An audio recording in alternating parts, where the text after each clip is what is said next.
कपड़े के शोरूम में लगी आग के रेस्क्यू कर आग से घिरे 7 लोगों को जिंदा सुरक्षित बचाकर निकाला। ऐसे युवाओं का व फायर ब्रिगेड के कर्मियों का संदीप सरावगी ने किया सम्मान।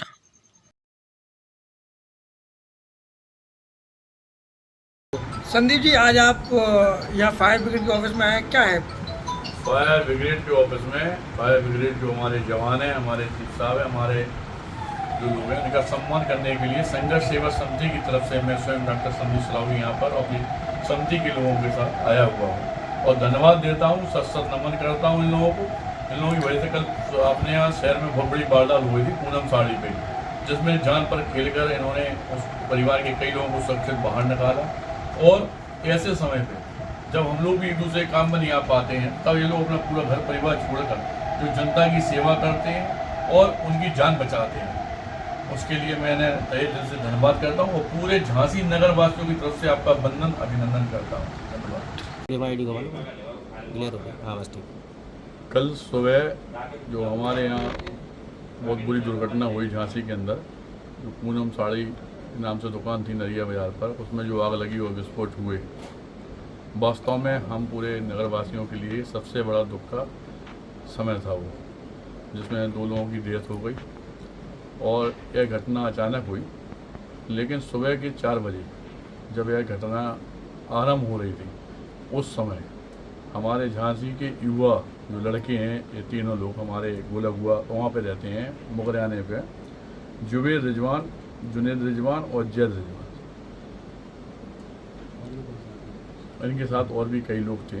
लेकिन इन 3 लोगों ने, हमारे बेटे मान लो, इन्हें भतीजे मान लो आप, हमारे युवा वर्ग मान लो झांसी के, इन्होंने कल अपनी जान पर खेलकर उस परिवार की जान बचाई। इसके लिए सबसे पहले तो मैं इन सबका धन्यवाद करना चाहता हूँ। और उन लोगों के लिए यह एक बढ़िया मार्गदर्शन का विषय है जो युवा वर्ग हैं, कि ज़िंदगी में अगर किसी के काम आ जाओ तो वही ज़िंदगी है।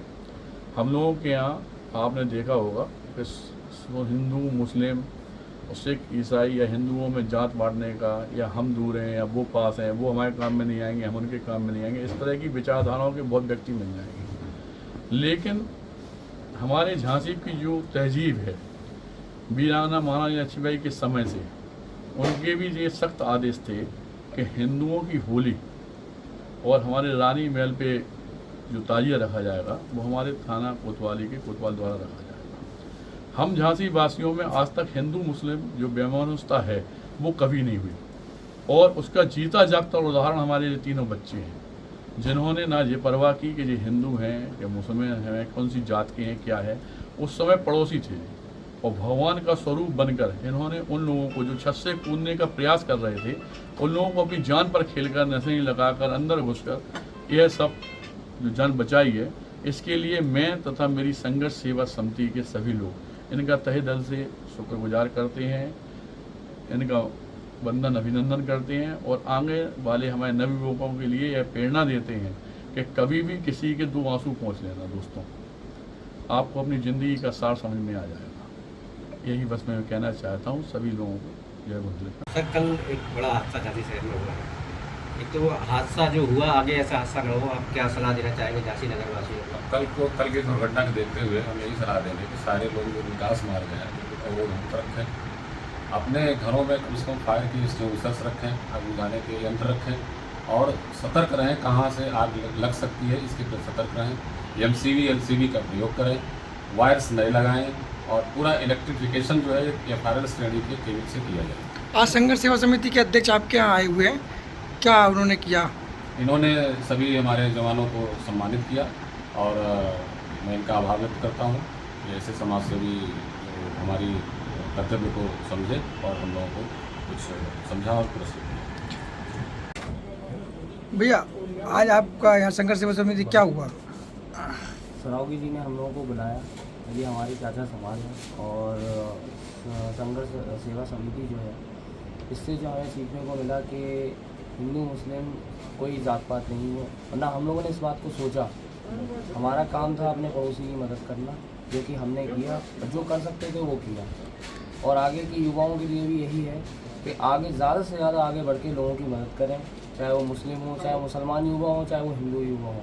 एक दूसरे की मदद करते चलें और देश को आगे बढ़ाते चलें। आपने तो पूरी घटना देखी, आपने मदद की, मैंने क्या थी पूरी घटना कल की? पूरी घटना कैसे मैं डिस्क्राइब करूँ, बहुत छोटे से उसमें बता देता हूँ। करीब 4:30 बजे हम लोग उठे, देखा कि बहुत भीषण आग लग चुकी थी और नीचे वाले बेसमेंट से आग पकड़ी, पूरा उनका जो एग्जिट पॉइंट था वो ब्लॉक हो गया था। उसके बाद जब देखा कि वो लोग अपने सेकंड फ्लोर पे खड़े हुए हैं बालकनी में, कूदने की कोशिश कर रहे हैं, क्या एम्बुलेंस को बुला दो, फायर ब्रिगेड बुला दो, लेकिन उस समय टाइम लगता है, रात का टाइम था। उससे पहले ये हुआ कि हमारे यहाँ कंस्ट्रक्शन चल रहा था तो लंबी सीढ़ी थी हमारे यहाँ, तो हम लोगों के दिमाग में यही आया कि सीढ़ी लगा के इनको नीचे उतार लिया जाए। वही किया हमने। 20 फुट की एक नशैनी थी हमारे यहाँ, जो कि उसको एक 10 फुट की थी, दोनों को जोड़ के उनके 7 लोगों को हम लोगों ने उतारा। बाकी हमारे साथ और भी लोग थे, हम 3 भाई तो थे ही थे और हमारे साथ और भी लोग थे, बगल के 1-2 पड़ोसी भी थे और साथी भी थे। उस हिसाब से हमने उनका जो भी रेस्क्यू कर सकते थे वो हमने रेस्क्यू किया। बहुत बढ़िया।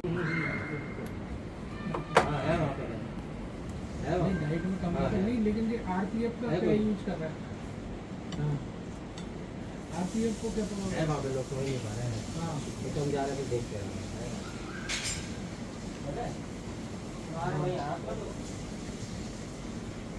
चलो और साल दो।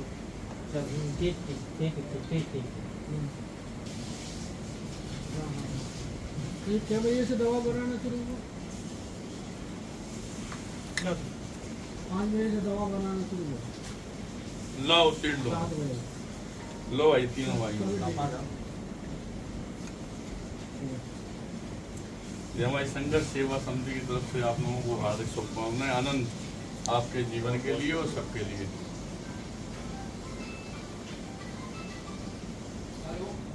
आया रामदेव, आप लोग भी आए।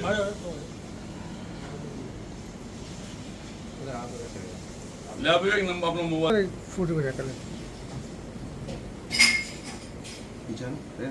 एक सेकंड बस।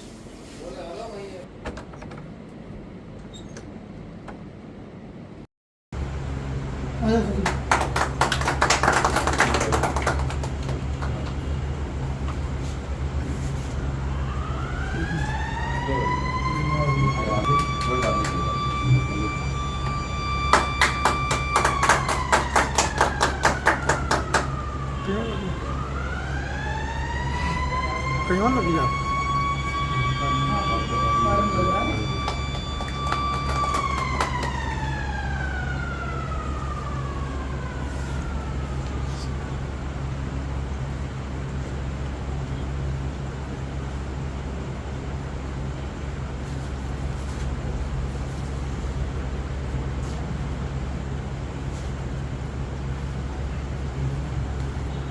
हिंदी बात को कचरा नाला मिल गया। ठीक है, ठीक है, इसको करवाते हैं।